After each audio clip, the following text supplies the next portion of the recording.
जय Jagannath hey guys मु शांतनु मु आपनको स्वागत करुछि मोर एक मिनी ब्लॉग को। महाप्रभु रथ यात्रा एबे गाँ ठू आरंभ करी देश विदेश रे मध्य हलानी। तो आज मु बुली आसी ढेंकानाल जिला रे होतिबा रथ यात्रा। तो चलंतु मु आपनको देखाई नउछि केते लोकंक भिड़ जमिछि हम ढेंकानाल रथ यात्रा रे।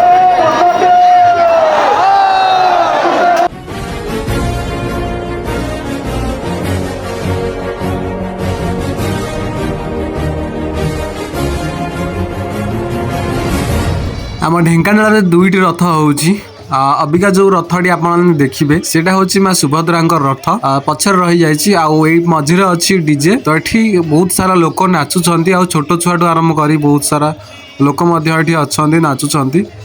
तो आउ एठू आगु को अल्प बाट दूर रे महाप्रभु रथ तो सेथिरे बसछंती जगन्नाथ एवं बलराम। आ आपण माने महाप्रभु रथ यात्रा केउट देखुछंती मते निहाती कमेंट करंतु।